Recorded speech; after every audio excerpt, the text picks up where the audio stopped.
ఆరోగ్యం, ఆర్థిక వ్యవస్థ మరియు పర్యావరణపై వ్యర్థాల యొక్క ఆధ్యాత్మికమైన ప్రభావాలకు ప్రతిస్పందనగా ప్రపంచం ఈ రోజు ప్రారంభ అంతర్జాతీయ జీరో వేస్ట్ దినోత్సవాన్ని గుర్తించింది. ఇది వ్యర్థాలను నిరోధించడానికి మరియు తగ్గించడానికి ప్రతి ఒక్కరిని ప్రోత్సహిస్తుంది మరియు సామాజిక మార్పును ప్రోత్సహిస్తుంది. ఒక వృత్తాకార ఆర్థిక వ్యవస్థ వ్యర్థాల సంక్షోభం భూమి యొక్క అన్ని రూపంలో జీవితాన్ని నిలబెట్టగల సామర్థ్యాన్ని బలహీనపరుస్తుంది. వ్యర్థాల వల్ల ప్రపంచ ఆర్థిక వ్యవస్థకు ప్రతి సంవత్సరం బిలియన్ల డాలర్లు ఖర్చవుతున్నాయి అని ఐక్యరాజ్య సమితి సెక్రటరీ జనరల్ ఆంటోనియో గుటెరెస్ ఈ రోజు చెప్పారు.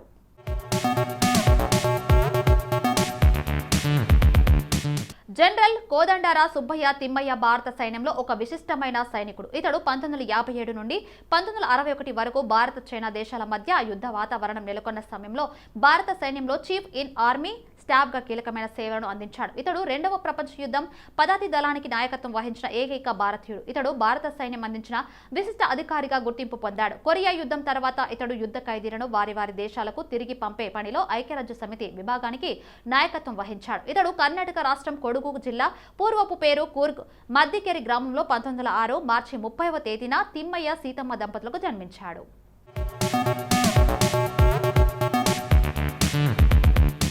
దేవికా రాణి సుప్రసిద్ధ భారతీయ నటి, దాదాసాహెబ్ ఫాల్కే అవార్డు గ్రహీత. ఈమె విశాఖపట్నంలో జన్మించారు. ఈమె తండ్రి భారతదేశపు తొలి surgeon general colonel MN Chaudhuri. Shanti నికేతన్లో విద్యాభ్యాసం తర్వాత ఉపకరణ నివేతనం మీద లండన్ వెళ్లి అక్కడ Royal Academy of Dramatic Arts music లో సంగీతం, నటనలో శిక్షణ పొందారు. దేవికా రాణి మార్చి 30, 1980న జన్మించారు. జర్మనీలో ప్రసిద్ధ సినీ నిర్మాతగా రూపొందిన హిమాంశు రాయ్తో పరిచయం ఏర్పడిన తర్వాత అది ప్రేమగా మారి 1929లో పెళ్లి చేసుకున్నారు. బెర్లిన్ లోని యుఎఫ్ఏ స్టూడియోలో దేవికని చేర్పించి మేకప్, కాస్ట్యూమ్ డిజైనింగ్ మొదలైన విభాగాల్లో శిక్షణ ఇప్పించారు.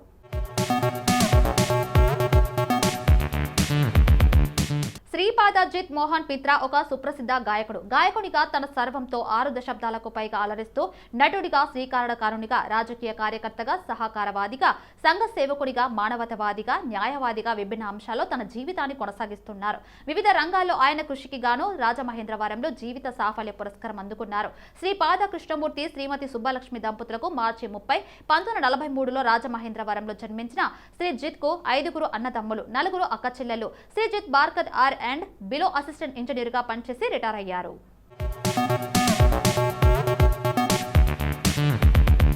కన్నడ ప్రభాకర్ లేదా టైగర్ ప్రభాకర్ ఒక భారతీయ సినీ నటుడు, నిర్మాత. ఎక్కువగా కన్నడ, తెలుగు సినిమాలో నటించాడు.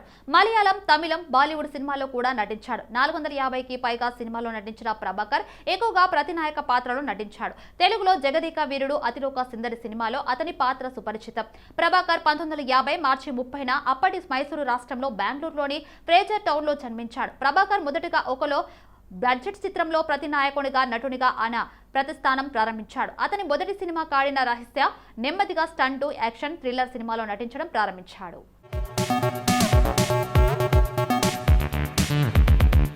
నగేష్ కుకునూర్ హిందీ చిత్ర దర్శకుడు. హైదరాబాద్ నుండి అమెరికా వెళ్లి అక్కడే స్థిరపడ్డాడు. నగేష్ కుకునూర్ 1967 మార్చి 30న హైదరాబాద్ లో జన్మించాడు. సినిమా రంగంపై ఆసక్తితో భారతదేశం తిరిగి వచ్చి హైదరాబాద్ బ్లూస్ అనే ఆంగ్ల చిత్రం తీసినాడు. ఇందులో తెలుగు సంభాషణలు కూడా ఉంటాయి. ఈ చిత్రం ప్రపంచవ్యాప్తంగా మంచి విజయం సాధించి ఈయనకు బాగా పేరు తెచ్చింది. ఆ తర్వాత హిందీలో పలు విజయవంతమైన చిత్రాలకు దర్శకత్వం వహించి అవార్డులతో పాటు అభిమానులు కూడా పొందారు. ఈయనకు ఇక్బాల్ అనే చిత్రం మంచి పేరు తెచ్చింది. ఈ చిత్రం క్రికెట్ నేపథ్యంలో సాగుతుంది. ఈ చిత్రంలో నసీరుద్దీన్ షా, శ్రేయస్ తల్పాడే, బాలనటిగా శ్వేతా బస్ ప్రసాద్, కొత్త బంగారు లోకం ఫేమ్ నటించారు.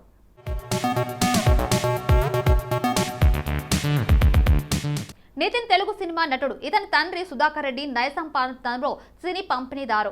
అప్పటి తెలంగాణ రాష్ట్రంలోని నిజామాబాద్ కు చెందిన నితిన్ తెలంగాణ ప్రాంతం నుంచి చలనచిత్ర సీమలోకి అడుగుపెట్టిన అతి కొద్ది నటుల్లో ఒకరిగా తరచూ వ్యవహరించబడుతూ ఉంటాడు.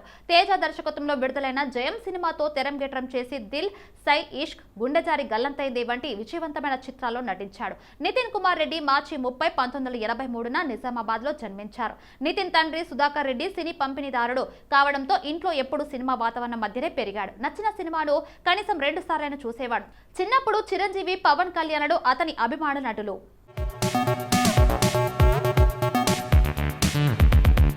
అదునా బబాని ఒక ఆంగ్ల హెయిర్ స్టైలిస్ట్ మరియు టీఎల్సీలో ప్రసారమయ్యే బీబీఎల్యూఎన్టీ యొక్క సహా హోస్ట్. బబాని మార్చి 30, 1967న సింధీ తండ్రి ఆశిష్ బబాని మరియు ఆంగ్ల తల్లి ఆన్ బబానీలకు జన్మించారు. బబాని 2001లో ఫర్హాన్ అఖ్తర్ యొక్క దిల్ చాహతా హైతో హై స్టైలిస్ట్ గా బాలీవుడ్ లోకి అడుగుపెట్టింది. నటీనటుల లుక్స్ తో సహా అనేక విధాలుగా ఇది అద్భుతమైన చిత్రం.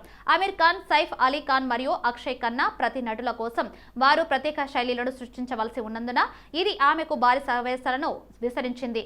ఈ చిత్రం ఆమె వ్యాపారానికి మరియు కేశాలంకరణ పరిశ్రమకు ఒక ప్రధాన మలుపుగా నిరూపించబడింది.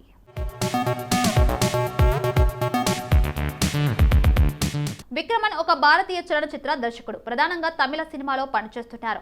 విక్రమన్ మార్చి 30, 1964 ఫాన్పోలి, తెన్కాసి, తమిళనాడులో జన్మించారు. అతను పుతియా పతై 1989లో నటుడు మరియు దర్శకుడు ఆర్ పార్థిబన్కి సహాయకుడిగా పనిచేశాడు. ఇది దర్శకుడిగా మరియు నటుడిగా అతని తొలి చిత్రం. ఆర్బి చౌదరి నిర్మించిన కొత్త వసంతం 1990 చిత్రంతో విక్రయన్ దర్శకుడిగా ఆరంగేట్రం చేశాడు. దీనికోసం దర్శకుడు కెఎస్ రవికుమార్ అతని దగ్గర అసిస్టెంట్ డైరెక్టర్ గా శిష్యరికం చేశాడు.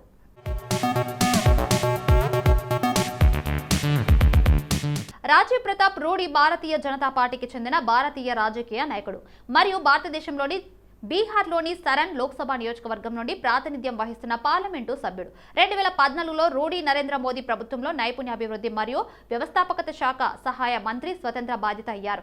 అదే సమయంలో ఆయన పార్లమెంటరీ వ్యవహారాల శాఖ సహాయ మంత్రి ముఖ్తార్ అబ్బాస్ నఖ్వీతో సంయుక్తంగా పంచుకున్నారు. రూడి భారతీయ జనతా పార్టీ ప్రధాన కార్యదర్శి ప్రభుత్వంలో చేరిన వెంటనే ఆ పదవిని వదులుకున్నారు. రూడి శిక్షణ పొందిన పైలట్ మరియు వాణిజ్య పైలట్ లైసెన్స్ కలిగి ఉన్నారు. రాజీవ్ ప్రతాప్ రూడి మార్చి 30, 1962 బీహార్లోని పాట్నాలో విశ్వనాథ్ సింగ్ మరియు ప్రభాస్ సింగ్ దంపతులకు జన్మించారు.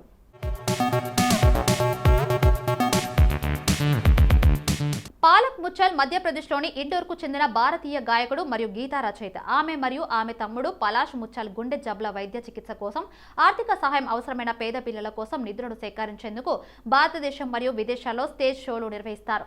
ముచ్చల్ బాలీవుడ్ చిత్రాలు మరియు ఇతర భారతీయ చలనచిత్ర పరిశ్రమలకు నేపథ్య గాయకుడిగా కూడా ప్రదర్శనలు ఇస్తున్నారు. పాలక్ ముచ్చల్ మార్చి 30, 1992 ఇండోర్లోని మహేశ్వరి మార్పాడి కుటుంబంలో జన్మించారు.